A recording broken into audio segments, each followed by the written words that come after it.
নমস্কার বন্ধুরা, কেমন আছো সবাই? আশা করছি তোমরা সবাই ভালো আছো, আমরাও ভালো আছি। রমা মুম্বাই ব্লগে তোমাদের সবাইকে স্বাগত। চলে এসেছি আর একটা নতুন ভিডিও নিয়ে। এখন সব ফুল গাছগুলোতে কি সুন্দর ফুল ফুটে থাকে না? যত ফুল গাছ আছে দেখবে এই সময়টাতে সব গাছে ফুল হয়।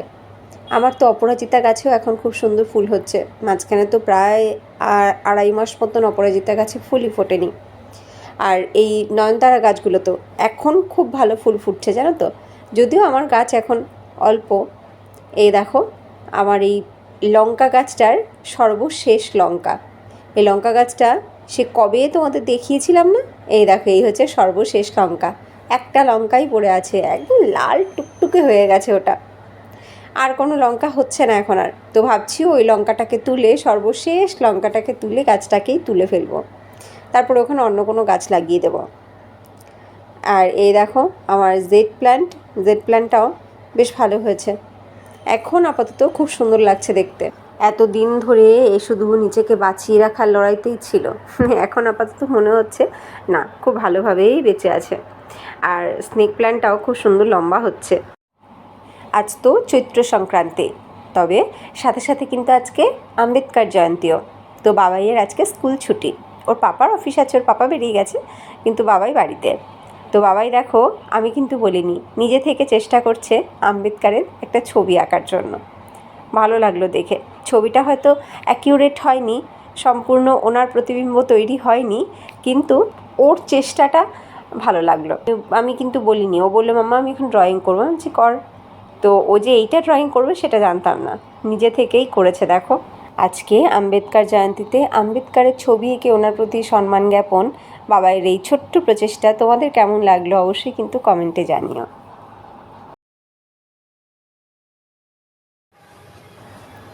মুম্বাইয়ে তো শীত বলে কিছু ছিলই না, আর এখন যা গরম পড়েছে মুম্বাইতে কি বলবো। গরম তো এখানে অনেকদিন আগে থেকেই পড়েছে, কিন্তু আজকে স্পেশালি এই চৈত্র সংক্রান্তির দিনে যে কি গরম পড়েছে আজকে, কি বলবো তোমাদেরকে। টেকা যাচ্ছে না, কোনোভাবেই জাস্ট টেকা যাচ্ছে না। আর গ্যাসের সামনে দাঁড়িয়ে রান্না করা তো ইম্পসিবল হয়ে গেছে। আজকেই এরকম, তাহলে না জানি এই যে পুরো সিজনটা আসছে, গরমের সিজনটা কী যে করব সেটাই ভাবছি শুধু। যাই হোক, একটুখানি ধুন্দুল আর আলু দিয়ে একটা তরকারি করেছি। ধুন্দুলটাকে তোমরা কি বলো জানি না। যাই হোক, ওটা কিন্তু এই গরমের সময়টাতে খাওয়া খুব ভালো, ওতে ওয়াটার কন্টেন্ট প্রচুর বেশি। আর রান্না করব পেঁপে দিয়ে ছোলার ডাল। হ্যাঁ, ঠিকই শুনেছো, পেঁপে দিয়ে ছোলার ডাল। তোমরা লাউ দিয়ে ছোলার ডাল তো অনেক খেয়েছো, পেঁপে দিয়ে খেয়েছো কখনো? আজকে এই রান্নাটা তোমাদের জন্য।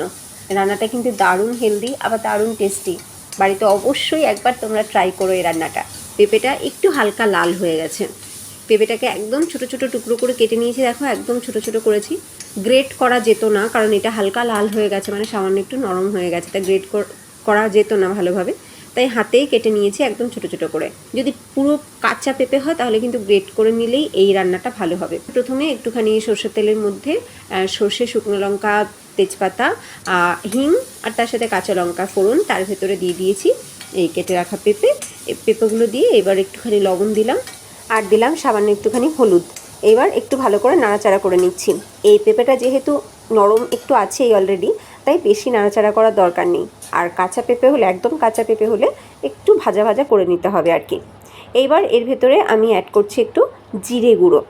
সামান্য একটুখানি জিরে গুঁড়ো অ্যাড করলেই কিন্তু হবে, আর কোনো মশলার এতে দরকার নেই। তো দিয়ে দিলাম সামান্য একটুখানি জিরে গুঁড়ো। এইবার ভালো করে আবার একটুখানি নাড়াচাড়া করে নেব। আমরা লুচি দিয়ে খাওয়ার জন্য যখন ছোলার ডাল রান্না করি, সেই ছোলার ডাল কিন্তু দানা দানা থাকে। আমরা কিন্তু মানে প্রত্যেকটা ছোলার ডালের দানাগুলোকে ভেঙে দেই না বা ম্যাশ করে দেই না, কিন্তু এক্ষেত্রে ছোলার ডালটাকে আমি কিন্তু হাতা দিয়ে খানিকটা ম্যাশ করে নিয়েছি। দেখো, এটা কিন্তু মুসুর ডাল বা মুগ ডালের মতন ওই রকম লাগলো দেখতে। কিছু কিছু দানা গোটা আছে, ম্যাক্সিমামটাই একটু ভালো করে ম্যাশ করে নিয়েছি। এইবার ভালো করে কিছুক্ষণ একটুখানি ফুটিয়ে নিলেই রেডি, আর কোনো কিছু এতে অ্যাড করার দরকার নেই। আমি ভাত দিয়ে খাবো, তাই এতে আমি কোনো চিনি অ্যাড করব না। আমি এমনিতেই তরকারিতে চিনি অ্যাড করি না। এতে মানে একটু সামান্য চিনি অ্যাড করা যেতে পারে যদি আমরা রুটি বা পরোটার সাথে খাওয়ার জন্য বানাই। তো দেখো, আমার রান্না কিন্তু রেডি। এটা কিন্তু দারুণ টেস্টি, দারুণ টেস্টি।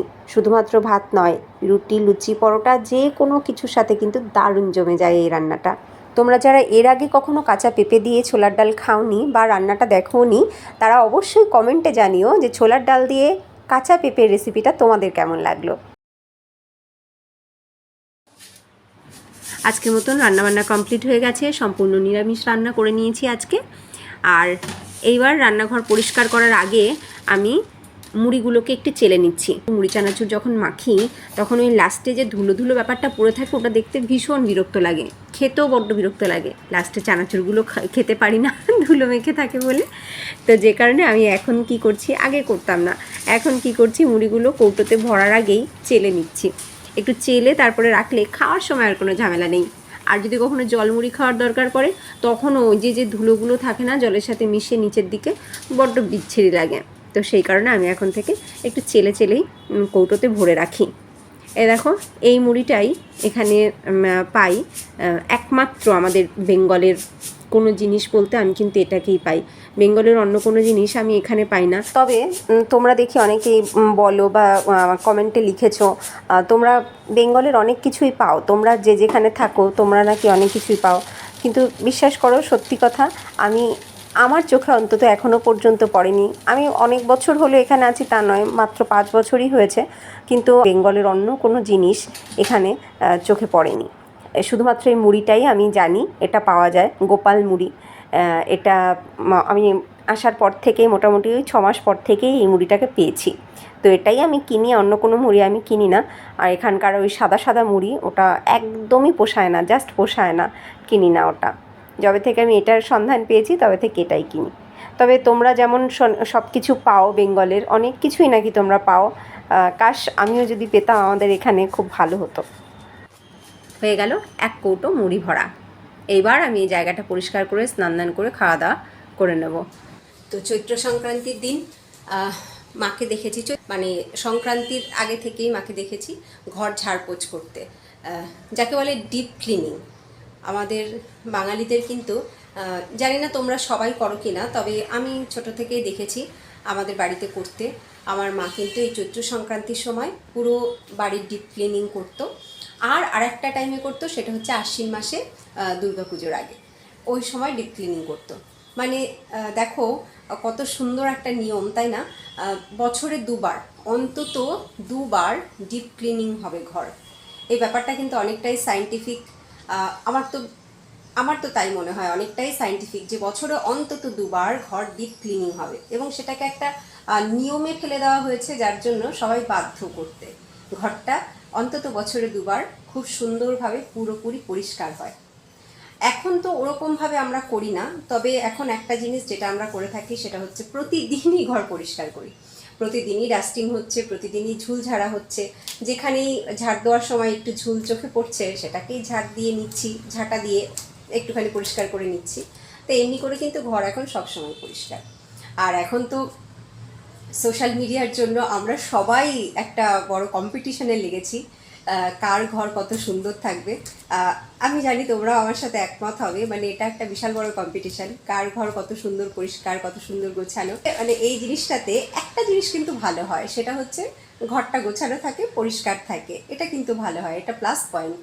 যেটা বলছিলাম এই চৈত্র সংক্রান্তির বিষয়টা, তো এই সময়টাতে আমি সব দিন দেখেছি আমার মাকে ঘর পরিষ্কার করতে। তবে আমাকে কিন্তু সেই পুরো ডিপ ক্লিনিং করতে হয়নি, মাঝে মাঝে যেটুকু আমি নোংরা দেখেছি, মনে হয়েছে পরিষ্কার করতে হবে, আমি সেটা করে নিয়েছি। তাই একদিনে আমার উপরে কোনো প্রেশার পড়েনি, বা একদিনেই আমাকে পুরো ঘর ডিপ ক্লিন করতে হবে সেই ঝামেলাটা কিন্তু আমার হয়নি। আমি শুধু এই sofa cover, cushion cover, bedsheet, pillow cover, পর্দা, এই সমস্তগুলোকে চেঞ্জ করে নিই। এইগুলো একদিনে করিনি, 2-3 দিন বসে করেছি। তাতে করে আজকে গিয়ে দাঁড়িয়ে আমার ঘর কিন্তু আগামীকাল পয়লা বৈশাখকে ওয়েলকাম করার জন্য একদম রেডি।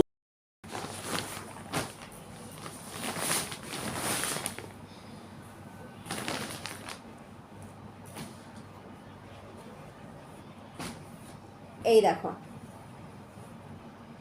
এই যে ওই যে শাড়িটার ফল লাগালাম সেদিন, বলেছিলাম পরবো শাড়িটা, তো পরা হয়নি। এই যে নিয়ে এসেছি ব্লাউজটা বানিয়ে।